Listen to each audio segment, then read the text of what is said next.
I've been campaigning for nature for 30 years, for the tropical forests, for the oceans, for declining species and for pollution controls, including those needed to stabilize the Earth's climate. One of the things that's kept me going over the years is how there has been progress, at least on some issues and in some parts of the world. And yet, overall, nature continues to be in decline. You can see this in ongoing deforestation, the rising levels of greenhouse gases in the atmosphere, the ever-lengthening list of endangered species, and the depletion of key resources, including marine fish stocks and soils. All of that is, of course, truly troubling. It is as well, actually, also quite surprising if you think about it. After all, if you look at the stated intentions of governments across the globe and the increasing number of commitments from international companies to do more to protect nature, you'd think that by now things would be going in a better direction. The fact that that is not happening raises for me what is perhaps the most important question of our age.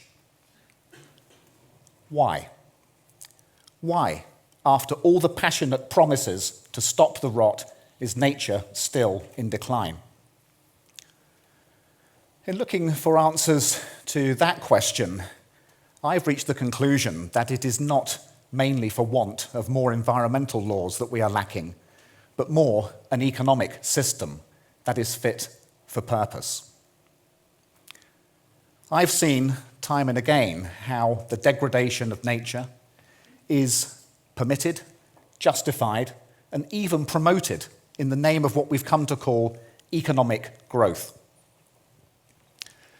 You see that story repeated in politics and the media day after day.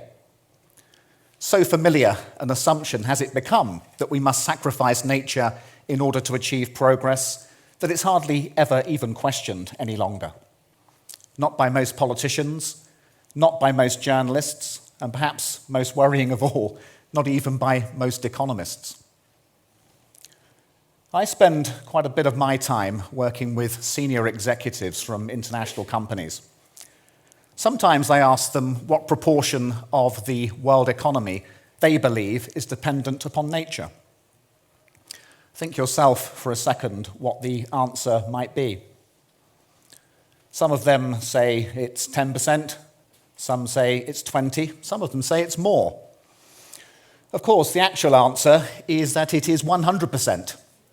After all, which bit of the economy doesn't rely on clean air, fresh water, and food to be able to continue? The more we degrade natural systems, of course, the more we jeopardize the supply of those and other vital necessities, and in the process undermine the future of the economy. It's a very simple point I try to get them to see. No nature, no economy, no growth, no business. From the grasslands to the tropical rainforests, and from the coral reefs to the blanket bogs that clothe the mountains, we rely fundamentally upon nature, including elements that are too tiny to even see. The numberless trillions of phytoplankton drifting in the surface of the oceans, and the multitudes of microorganisms that work recycling miracles in soils, enabling them to function. Our planet is not run only by big ecosystems, but also by tiny life forms whose importance is too great to overstate. And yet, we destroy natural habitats, we degrade the land, and we permit the ongoing pollution of the oceans, as if nature's systems and diversity have no value. Such is the scale of the mismatch between rising economic demand and what our planet can indefinitely supply, that it is now time for us to step back, to take stock of our current direction of travel, and to think through the likely destination it is taking us toward. And if we wish to avoid that destination and to head somewhere more positive, then of course we're going to need a new economic idea in order to take us there. I call that idea the bioeconomy and believe strongly that the time has come to forcefully make the case for it. It's based on a simple premise, and the fact that if we wish our economies to continue into the future, then they must sustain the biosphere that sustains all life, that sustains the economy. At heart in this idea is a shift in perception, and to see economy and biosphere as linked and interdependent, rather than as now, where we see them as separate. And worse still, we encourage one, the economy, to cannibalize the other, the biosphere, in a process that is progressively running down the Earth's life support systems. More and more people are beginning to glimpse some of the fundamental ways in which all of this works. Take the case of pollinators. Concerns are being expressed in different parts of the world about the threats to food security arising from the decline in insects, including bees. This is not surprising when you know that some 2/3 of our crop plant varieties, with a total annual market value of around $1 trillion, are dependent upon insects for their continued production. Those kinds of financial numbers that come alongside the relationship between butterflies, beetles, bees, and our food supply can sound a little abstract until you go to those parts of the world where the pollinators have been decimated. In parts of southwestern China during the 1980s, very heavy pesticide use was advocated in order to be able to protect fruit harvests from pests. In some ways, it was a successful strategy, except the chemicals killed the wild pollinators as well. And if you go to that part of southwestern China next spring and go to the fruit orchards, you will see the farmers climbing in the apple and pear trees, feather dusters in hand, moving the pollen between the blossoms because the bees that once did that job are no longer there. The loss of pollinators caused by the overuse of chemicals, habitat destruction, and changed farming practices is a good example of how the economic mindset that lies behind modern agriculture is sowing the seeds of its own destruction. Other impacts it causes speak of a similar mindset, soil degradation and depletion of groundwater among them. We're also finding that nature supports public health in many, many different ways. Take the case of India's vultures. Once the most abundant large birds of prey on Earth, during the early 1990s, they began a catastrophic decline. The cause was the introduction of an anti-inflammatory drug in veterinary medicine. It proved very effective in getting sick cattle and buffalo back on their feet. But what nobody realized was that when residues of that drug were left in the body of a dead animal that would attract flocks of vultures that would feast upon its corpse, that drug was lethal to the birds. It caused organ failure and they died. Within a few years, the vulture population crashed from around 40 million birds to just a few tens of thousands hanging on in remote areas. With the loss of the birds, 12 million tons of meat that they were previously eating was left in the countryside, dead bodies of animals that the birds would once have cleaned up. That became a nutritional windfall for other scavengers. In this case, the principal beneficiary was India's wild dog population. As the vultures crashed, the dog numbers rose, an estimated 7 million extra feral dogs in a few years. More wild dogs meant more dog bites. Dogs are the principal vector for rabies, and dog bites in India over the course of a decade caused infections that led to 50,000 extra deaths from rabies amongst the human population than would have occurred had the vultures still been there. That impact, alongside other costs that came with it, is estimated to have cost the Indian economy around $35 billion between 1993 and 2003. Such are the surprising ways in which the rich tapestry of ecological connections on planet Earth support human welfare. Now take a breath of air.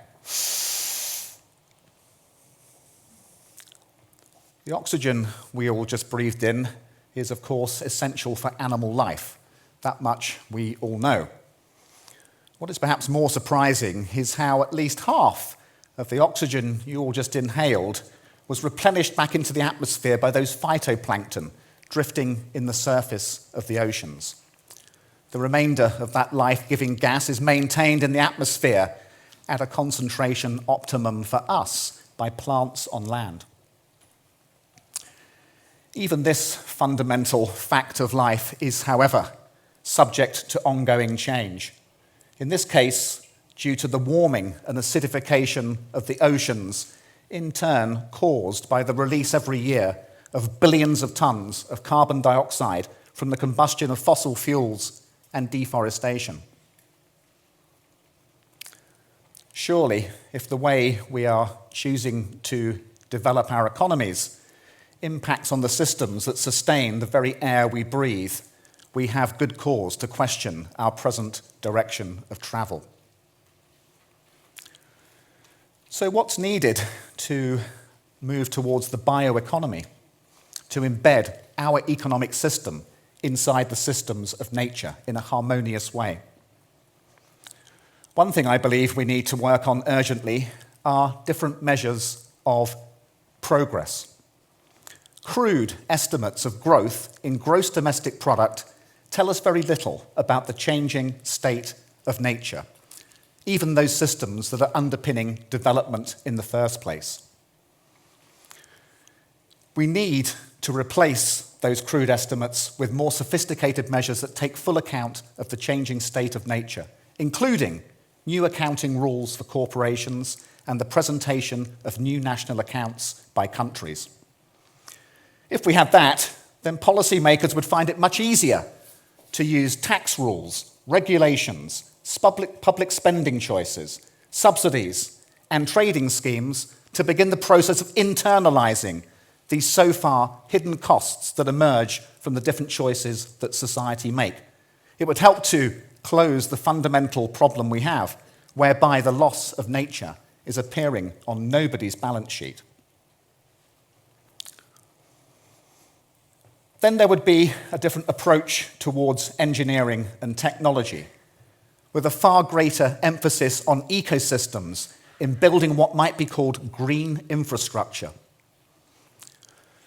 This could include the protection and restoration of peatlands in order to secure fresh water supplies and to be able to reduce flood risk.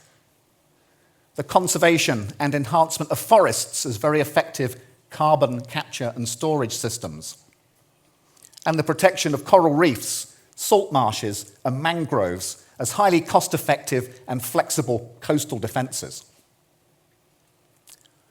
That green infrastructure would be combined with landscape-level planning for the sustainable production of food in ways that conserve ecosystems and natural habitats within farmed landscapes.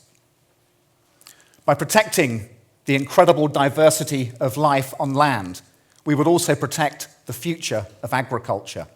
And by looking after habitats and improving soil health, would take a further step towards future water security, at the same time as maintaining those assets that are vital for the future of rural development across the world. Another hallmark of the bioeconomy would be the extent to which it's both circular and also renewable. At present, much of our economic activity is linear. We take resources from the environment, we make products, we use them, and then we dispose of waste to the land, to the air, and to the seas. Many of those resources are, of course, from finite sources, including fossil fuels. By mimicking nature and moving towards a zero-waste economy that is powered by renewable energy sources, including wind, solar, wave, and tidal, we could dramatically reduce the impact we're causing on the systems that sustain us. The really good news about the bioeconomy is that we can harness some of the more positive aspects of our current economy in getting there more quickly, including entrepreneurial creativity and technological innovation. There's even a really big role for accountants. Beyond the detailed policy choices that we could adopt in going towards the bioeconomy really is a shift in mindset and our ability to see the world as it truly is, and to see how our economic system is a subset of nature and not the other way around. The sooner we get used to that basic reality, then the sooner we'll be able to get on the path towards the sustainable future it is surely our moral responsibility to create, if not for our own sakes, then at least for our children and for theirs, and indeed for the rest of life on Earth. Thank you so much.